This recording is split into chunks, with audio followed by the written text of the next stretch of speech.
Well, welcome back to the Window Pro podcast. And in this week's episode, I'm going to be talking to Tom Luter from CleanLynk products in the UK.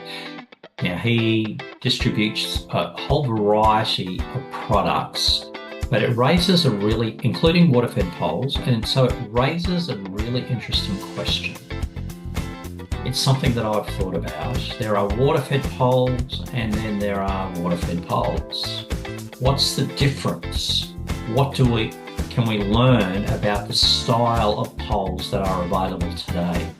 You're going to learn all about that with Tom's interview, and I hope it really benefits you, gives you a better insight into the supply part of the window cleaning industry. Stay tuned. Enjoy the podcast. Well, welcome back everyone to the Window Pro podcast. Today, I'm interviewing Tom Luter from CleanLynk products in the United Kingdom. Welcome to the podcast, Tom. How you doing, Doug? Can you okay? Yeah, so this is your website, isn't it? That's the one. That's the one, yeah. And Tom and I first met at the Cleaning Expo in the UK last year, and I was fascinated by his range of water-fed poles, both hybrid carbon fibre and also the high mod carbon fibre. So that's how I met Tom, and I'm looking forward to chatting to him about the window cleaning industry. So before we go down that path, Tom, how did you get into window cleaning back in the day? So I first started window cleaning when I was about 16. I was at college at the time, and I needed something just to support myself a little bit. So I went out and did just some traditional window cleaning, primarily on bungalows. Had a small round that I maintained because at the time I wasn't driving. So I used to walk all around the place that I live in the UK called Telford, with a on the ones that I needed to, with a ladder on my shoulder, and it got quite tiresome quite quickly. But then I ended up moving onto an office-based job. Did that for 11 years, and then I left that job. My initial plan didn't quite work out what I planned to do after that, so I then thought, you know what, I'll go and do some window cleaning like I used to, and got me back into that, and ended up loving it. Yeah, so what do you like about To be honest, what's not to like about it other than the rain, it? which isn't the greatest, but it's just so freeing, isn't it? You've got no one that you're beholden to. You can work your own schedule. You can charge what you want to charge, really. You're outside rather than being sat behind a desk. You're earning money in an active way, which is really, really nice. I mean, since I've gone back into a more office-based job, I've put on a decent amount of weight since stopping. So it's definitely a nice job to be active in, isn't it? Yes, that's true. That's true. And the weather, of course, does have an impact. I was spoiled last year when I visited the UK for that show. It was the Mm. sunniest March in England ever. Yeah, sounds about And right. and everyone I've Yeah. talked to since said it's just been raining all winter and snow, and it's a Oh, shock. it's been terrible. It's starting to brighten up a bit now, but yeah, we had, I believe, since the beginning of the year until about 2 weeks ago, it rained every single day, in some way, shape, or form. So yeah, you were quite fortunate last March. I loved it. I loved it. So, Tom, what helps you stay optimistic about the industry? Because it's changed since you Mm, started as a 16-year-old. mhm. Um, why are you positive about the window cleaning industry? It's a good question, to be honest. There's a lot of growth and change in products that are used, which is really, really nice. It's nice to see a lot more professionalism coming into the industry. People coming in and actually trying to make window cleaning businesses.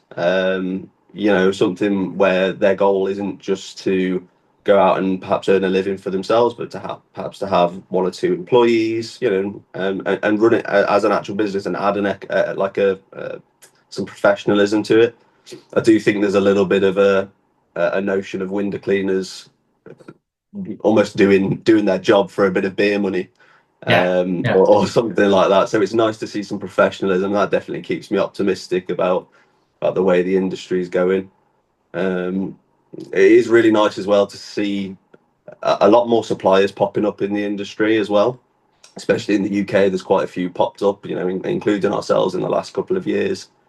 Um, the with that, I think comes innovation, comes new products, comes new ideas, Yeah. and all of that definitely makes me think. You know what? There's something about the industry that can be bigger and better than what it once was.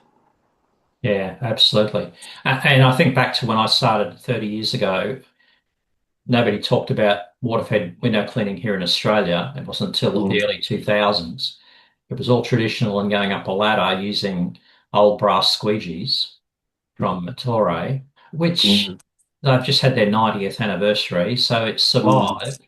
mhm, But it was only companies like Wagtail, Australian company, that started to innovate with pivoting tools and things like that that have started to change, and other companies have come on board um, and changed things. So it is an exciting time. mhm, So you did window cleaning for a number of years. mm, Let's, you don't do that now. What made you pivot to window cleaning supplies? Because, mm, there was already, a lot of big companies, Window Cleaning Warehouse. There was a number mhm, of others in the UK that, supply the installs in vans, the traditional stuff. What's prompted you to go down the supply path? Because that would mm, have taken a bit of investment of time and cash to get it going. definitely. Yeah. So it was a combination of things, really. When I was setting up my own window cleaning system, and whilst I was using it as well, I did find myself becoming a little bit frustrated with a few different suppliers. Not, no one in particular, um, but I became a little bit frustrated with some of the customer service and a few of the products. And as I mentioned earlier, I did an office job. That office job was I was the general manager of a large e-commerce based company. We sold welding equipment, and in that job, I knew that customer service was king. That's how you win repeat business. That's how you win a loyal customer. And I just found that I wasn't getting that. Um, and then, to be honest with you, I found myself whilst I was window cleaning become almost a little bit uh, bored in a few ways. I hope that's okay to say.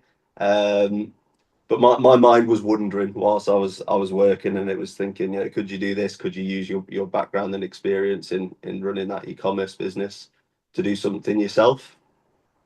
So that led to me creating my own website with just a few products on, and then exploring importing a range of water-fed poles, which is where we started. So I got those in, tested them, and I thought, these are a nice product. So I started advertising them, and it went very well, and we've just grown our range from there. Um, I have a very good friend of mine, John, who's also the co-owner now of CleanLynk. He is an experienced window cleaner, but also a fabricator and engineer. And then he brought in the idea of manufacturing our own products, frames, hose reels, things like that. And then it became a completely different beast, really. More of a manufacturing business than a supply business. Um, so yeah, that's how I got into it. It was more restlessness and frustration, shall we say? Yeah. Yes. That Mm, just, that reminds me of one of my early podcasts was with a West Australian window cleaner Byron guest, and he's caused frustration mm, amongst the suppliers because he's always trying to innovate. So mm, with the Wagtail range, he had some ideas on how to make it better, but the Wagtail designers didn't embrace his ideas straight away. So, mm, he said, I'm always thinking on how to do something better. Many of us mm, window cleaners don't do that. We just clean a window and mm, we don't have a creative brain, but obviously people like Byron and yourself, mm. You've got to kill the boredom. Okay, That's it. so That's it. how do you find, like you said, you found someone to provide you with window cleaning poles. Mhm, You must obviously source a manufacturer somewhere in the world. mhm. How do you fly out there? What's the process? Do they send you some samples? How do you go about finding a connection, business connection with a manufacturer? So it varies. You can go out and fly to China. They have trade fairs quite often. A big one that's quite well known is the Canton Fair. That's sort of a weeks long fair with all sorts of different phases of different products being shown. Um, but I didn't do that myself. My initial product that I found was found online, just by searching for carbon fiber pole manufacturers. Yeah. Um, but then you do have to end up having a conversation with them. You tell them what your plans are. You spec the product to what you want. They have a generic range usually that you can choose and slap your name on if you want to. Um, but yeah, you have a conversation with them, and then you have to sort of wrangle through the different importation laws and things like that, which in the UK have got a lot more complicated for various different reasons over the last few years. Um, but yeah, finding them primarily online. It's not a particularly difficult thing. There's many people that do it now, for various different things, and there's always different products coming up that they perhaps Chinese or Indian manufacturers may approach you with to say, would you like to brand this and sell it in your UK market and things like that. So yeah, I mean, a popular website that many people go on and will heard of is Alibaba.com. They're Oh the yeah. biggest sourcing website in the world. So always a great place to start. Fascinating. Fascinating. Mm, mm, So the importing process, you said, can be quite complicated. mhm. Um, what's the biggest challenge with importing products that you want to then on sell? Yep. So for a small company like ourselves, one of the major issues is that on import, um, unless you jump through a lot of hoops, you have to pay all the VAT up front, the tax. And when you're bringing in hundreds and hundreds of poles, that can be in the tens of thousands of pounds. And that's money straight out of your bank account, straight to the government that you perhaps won't see again until you do your next VAT return, which is usually quarterly. Um, you also have to have a lot of like customs declarations, which fortunately for us, now that we've built a relationship with our manufacturer, they handle a lot of the customs declaration for us. Mhm. Um, you have to have like an EORI number, your VAT number, all sorts of stuff. It really is more of a one-time pain, and then it's not too bad after that. But the main issue is that big chunk of money that goes out for customs clearance fees, VAT, things like that. That can be quite painful, really, really can. Do you ever see any of that back? Yeah, so we're a VAT registered business, so we declare it on our like VAT return, and it comes out in the wash, as they say. Um, but like the customs clearance fees or import fees or tariffs, we don't see any of that back. Only the VAT that's paid up front. Yeah, so you'd have to build that into your pricing, like in your domestic Mhm, market. So, mhm. is there a Yeah, high demand for, like, a window cleaners in the UK regularly upgrading their hull systems, their tank systems, their deionizing systems? How often would a regular window yeah. cleaner guy in the middle of the UK upgrade? It varies, to be honest. We're finding a lot of people have started out with like hybrid poles, so carbon fiber and fiberglass. A lot of them are seeing the light, as it were, and transferring over to a carbon fiber pole because they can see the weight benefits, they can see the rigidity benefits. But then you can also see a lot of the guys over here. They don't particularly look after their gear in the best way. And obviously, with it being a tool, maintenance is a key part of keeping it running. So split sections, snap clamps, things like that. will often result in them buying themselves a new pole. But then recently, we've also found that a lot of people are transferring over to ultra high mod poles, either for the rigidity benefit or mostly for the more lightweight benefit. If someone's got like a shoulder issue or a back issue, they're finding that reduction of weight up to like 23-25% can really benefit them when they're daily working on 20 to 25 houses over here. They're seeing that benefit. Yes. So that that brings me to a question that you helped me understand a little bit when we were chatting at the show, and maybe explain to listeners who haven't gone into it like you have. So, what is the difference? So I'm looking here at your site. You've got high mod carbon fiber, and then Mm. you've got woven carbon fiber. What's the difference between those? Then you've got the ultra high mod. Mhm. What's the difference between those three? So, woven, I'll do the difference between woven and unidirectional first. So, a typical water-fed pole will be made by a technique called roll wrapping, using a unidirectional carbon fiber. And basically, that is a massive sheet of carbon that is wrapped around a mold. So you'll often see circular sort of ridges in a carbon fiber pole. That is a roll wrapped pole. Woven, if you imagine, um, rather than a sheet, you have almost like a string of carbon fiber on a reel, and essentially that would be wrapped around the mold like this, up and down, making multiple layers, up and down until it's got to the right thickness. Now, each of those types of carbon fiber, they have their benefits. Unidirectional carbon fiber can often be more rigid than a wound pole, filament wound pole.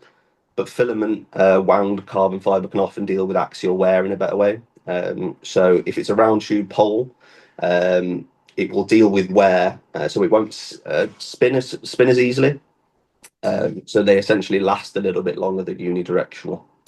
So those are the benefits of the different techniques of carbon fiber manufacturing. But then you've got the different types of carbon fiber. So a typical carbon fiber pole will be made out of 2040 carbon fiber, 24 ton. And that's just your average run of the mill carbon fiber, made for sort of equal parts rigidity and lifespan. So basically, like a Gardner CLX, a phantom pole from with a Yeah, clean house, that kind of pole. something like that. Yeah, exactly.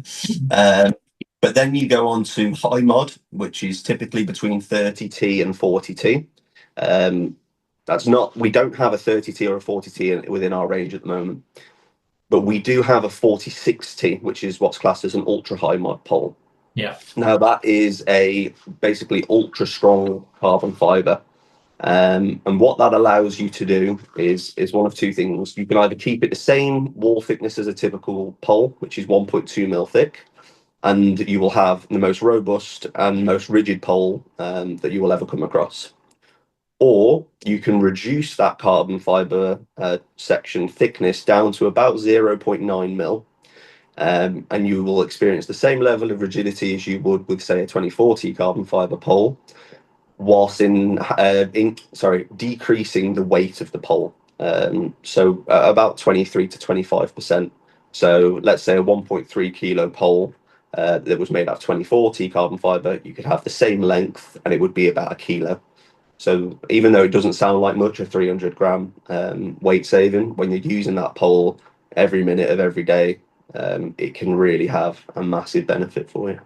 Yeah, I would have liked a few grams less on a job I did today. I had a Mm. SLX 35 fully extended with an extension, and it was pretty interesting trying to clean on the third story, I can tell you. So I get the length thing. It is such an important aspect. So when it comes to like one of the things I saw at the expo, we don't, nobody supplies over 8 poles, if that's the right way to describe that brand. The it's not a round pole. I Hmm. had a look at it there at the show. They tried to sell me one and I resisted valiantly. This is the big thing now is the anti-spin. Now, I Hmm. noticed one of yours is an anti-spin. Hmm. Um, how do they make them anti-spin if yours isn't the square sides like over eight? What's the process to make them anti-spin? There's a few different ways, really. Like you say, there's the one where there's they're like an oval shape, um, and then you've got ones that are perhaps a round outer, but they've got a hexagonal inside. They're quite popular. And then there's other different types that use basically an engineering principle as old as can be, which is a key and keyway, which is essentially how ours works. It's a male keyway and a female key running down the length of the pole. So it's quite an old engineering principle, really. So it just keeps it straight as can be, and it runs the full length of the pole. That's how our anti-spin works. Mm. Mm-hmm. Now, one of the things that was very big at the show was Jason Knight's story Mm-hmm. and the efforts that some companies are making to try to insulate the second section to 10,000 um, volts, 10 kVA. How do your poles, what's your take on that debate between just the bottom section or both sections being insulated? Yeah, so Jason was holding the second section when he got hit. that's right. Yeah, that's right. So our poles, we have the base section, handle section is 100% fiberglass, Mhm. so it's 100% insulated. We have also made the move of insulating our second section, Mhm. but rather than it being 100% fiberglass, it's a carbon fiber core with an outer wrap of fiberglass. So it does provide a level of insulation if you were to be reaching up as Jason was. Yeah, So yeah, I agree. It's 100% important. We had a phone call from a customer of ours recently, and he was working away in the lovely rainy weather over here, and he slipped on the grass and touched his pole to an overhead power line, and he sent me the resulting picture. And he said that if that bottom section wasn't insulated, then he'd have been in big trouble. I saw the effect it had on the carbon fiber sections of the pole, and it did some damage. It really, really did. Um, so it's 100% important, and I am seeing over here that a lot more people are bringing it into their into their line of sight when they're running their window cleaning business, especially those with staff members. Obviously, it would be their responsibility to keep their staff safe. Um, so yeah, it's 100% important. It's really nice to see it being at the forefront of people's minds in the industry, especially suppliers. I know there is discussion over here in the UK at the moment, even in the Houses of Parliament, about bringing in some stipulations, some regulations that water-fed poles have to apply and adhere to. We're on board with that 100%. We've even messaged the member of parliament who have brought it up to try to open discussions with him about that.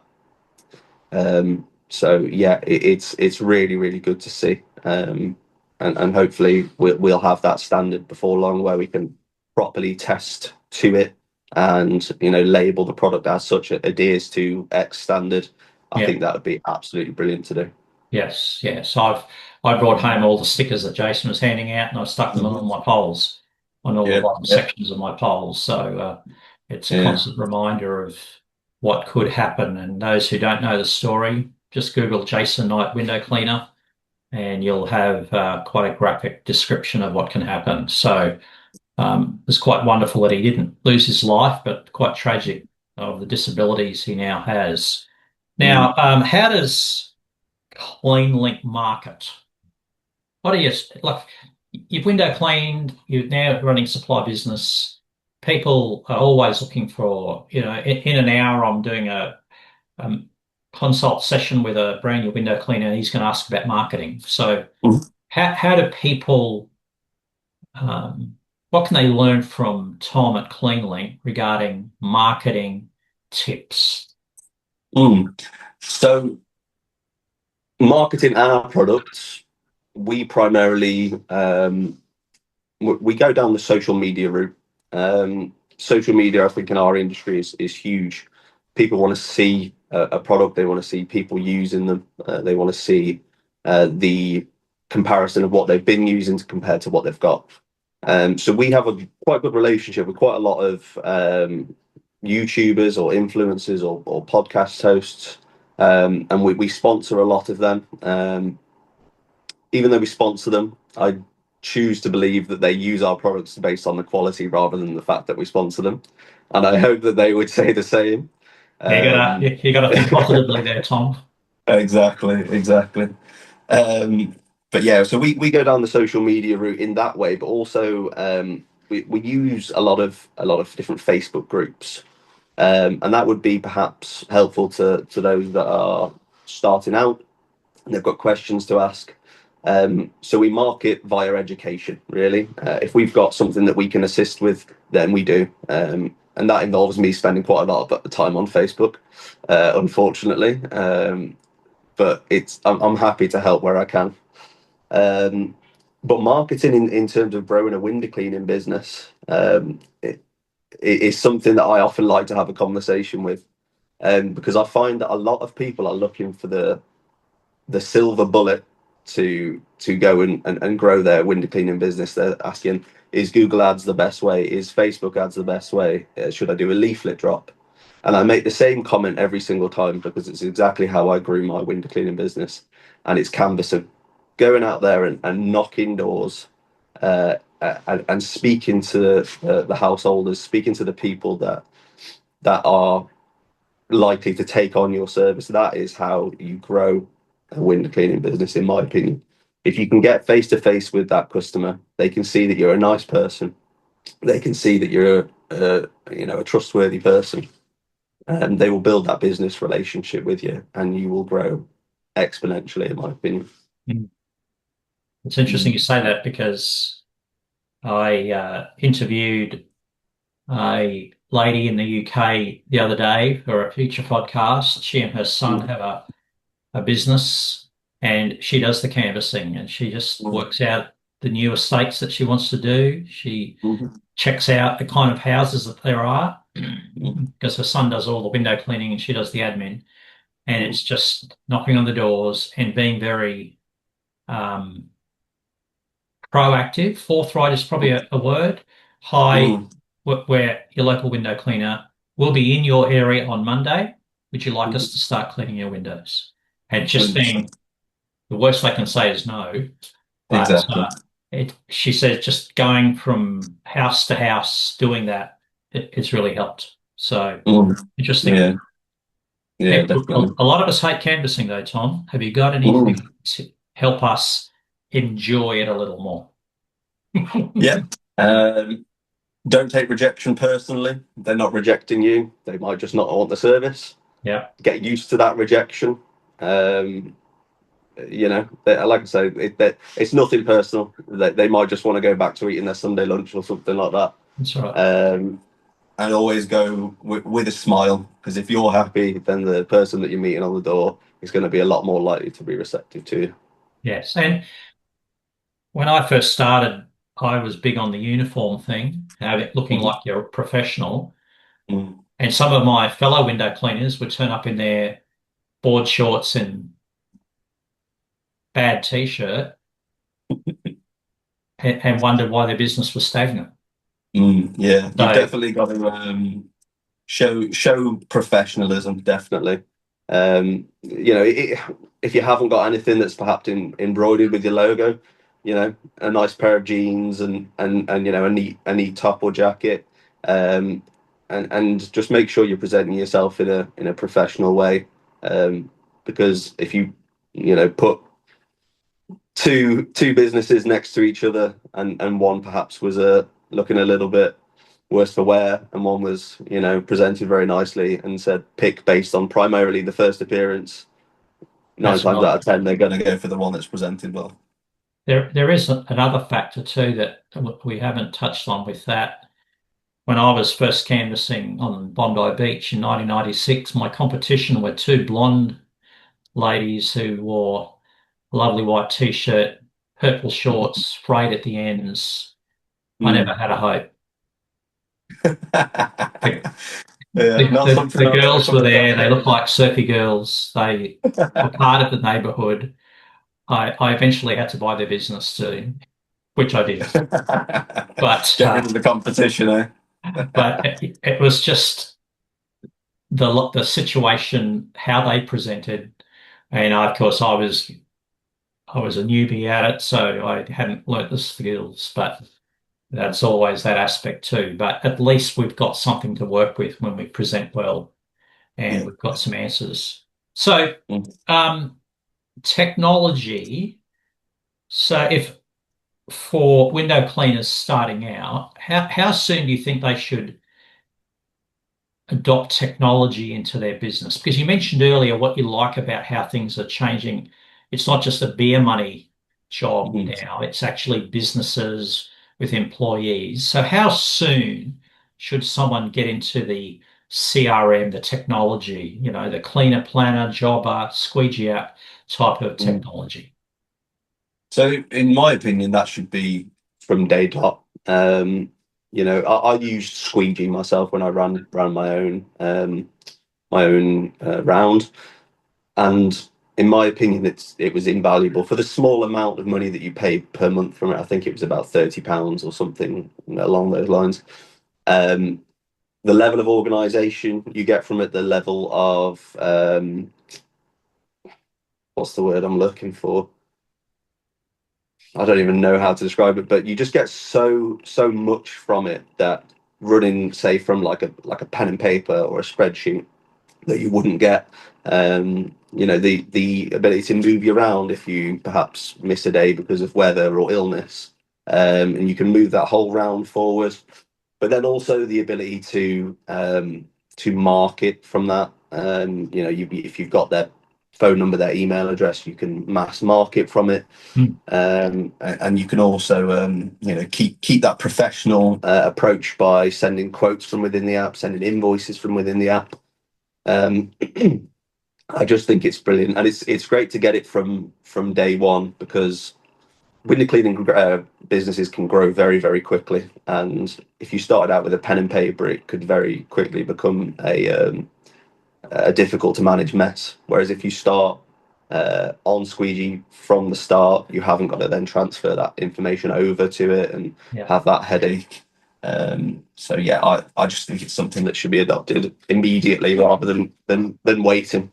Yeah, that's a very good point because the whole thing about window cleaning is repeat work. You're not looking just for the one-off clean. You want the repeat work. And when you've got it set up into a structure like Squeegee Out, which I use, so I've used for 5 years, 6 years, it's very easy to get the repeat there. It just will turn up on the next schedule in 4 weeks, 6 weeks, 8 weeks, whichever they want. And you don't have to, have I forgotten something? Plus Mhm. all the other features that you just mentioned. And the team at Squeegee App are so helpful. Free webinars, training sessions, training videos. So it's really a really powerful investment. Start at the bottom level, then you can, at the core level, go up to enterprise down the track. But it's certainly an excellent idea. So thinking about all that we've talked about, um, do you think the supply industry is only going to grow, or do you think there's a bit of a saturation point now worldwide? A good question. I don't think it's one that I quite know the answer to. I've definitely seen more and more people getting into it, Mhm. um, especially with window cleaning. Not so much exterior cleaning on the whole, with pressure washing and things, but window cleaning specifically. There's definitely a lot of people starting up. But also, the population is growing. There's more and more properties being built. A lot of people that are perhaps coming into the age of where they want to move into their own house. They're moving out into sort of these new build properties. So yeah, I think there's definitely business to be had. There's definitely more work out there.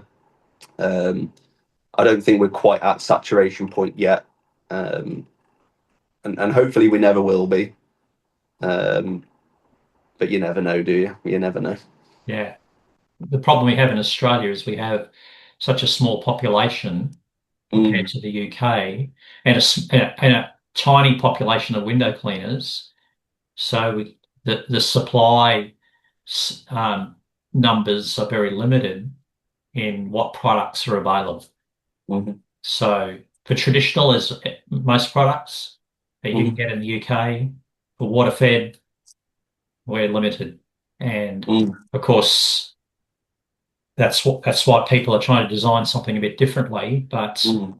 that's the challenge with some countries around the world. They just have, that basically in Australia we have Gardner available. We have a brand that I've never heard of. I don't know much about called Aero, which I think maybe someone's just rebranded an over eight pole.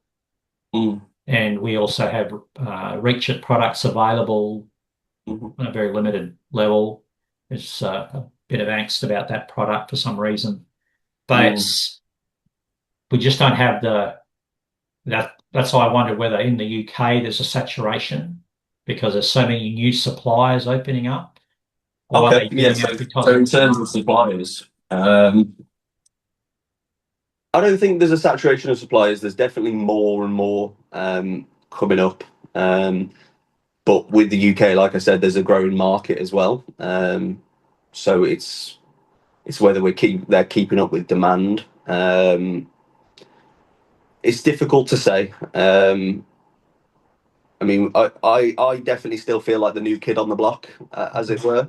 Over here, we've been going for about 18 months now. But obviously, a lot of the suppliers over here have been going for 20, 30 years. Very well respected names. And I think with the sort of three or four suppliers that have opened up recently, they've definitely got a bit of a hill to climb. yeah, Definitely. yeah, absolutely, yes. So final question. Hmm. Um, if you were talking to like at the show, okay, let's look forward to the cleaning expo at the end of March that you're going to be there at. If a window cleaning person comes up to you and says, "Give me some tips on getting my business started," Hmm. what equipment or other tips would you give them? So I'll go from my own experience of the mistakes I made when I first started out. Um, First of all, on a van, pick a van or a vehicle that's going to grow with you. Don't go with the first one that comes along. I made that mistake. I went for a little Renault Kangoo and very small, I feel not your much pain. I space. feel your pain. Yeah, you can't even fit a 22-foot pole in its collapsed form across it. So it was poor planning on my part. So plan ahead. Think what you're going to need in terms of equipment in your van. If you're going to go for a gutter vacuum or a pressure washer alongside your window cleaning system.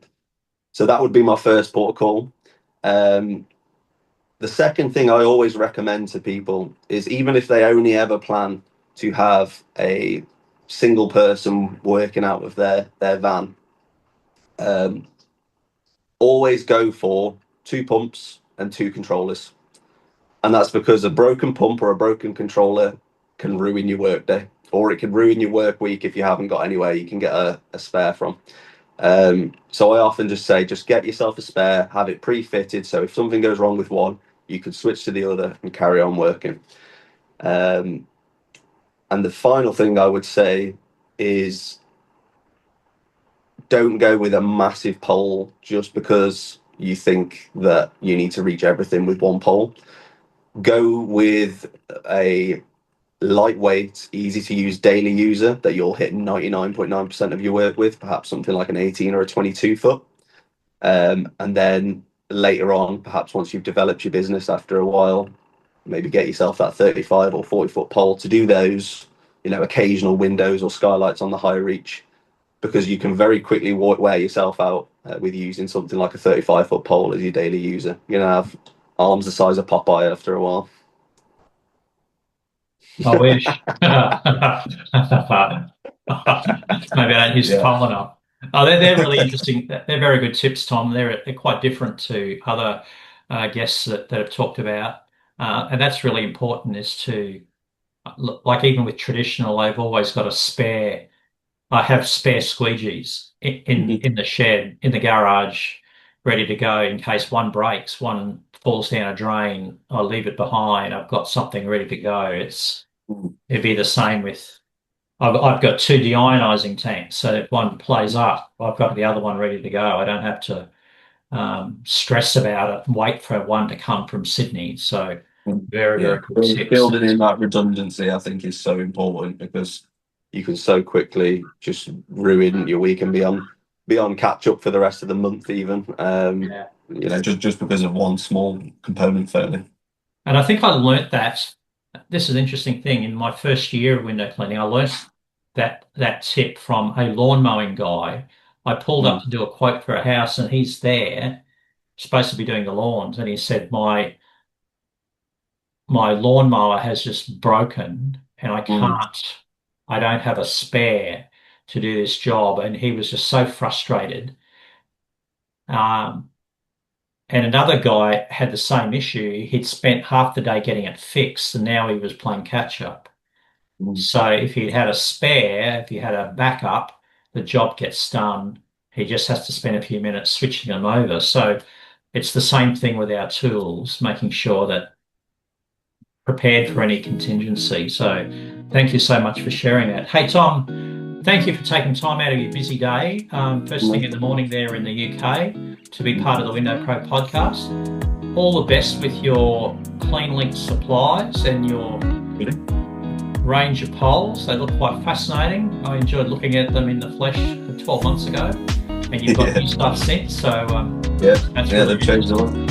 So I hope all goes well with the expo that you're going to in the end of the month, Thank you. and all of your plans for all the other things that you're going to put onto your supply website. So thanks very much, Tom, and we'll chat Thank you for soon. having me, Duncan. All the best. Thanks, buddy.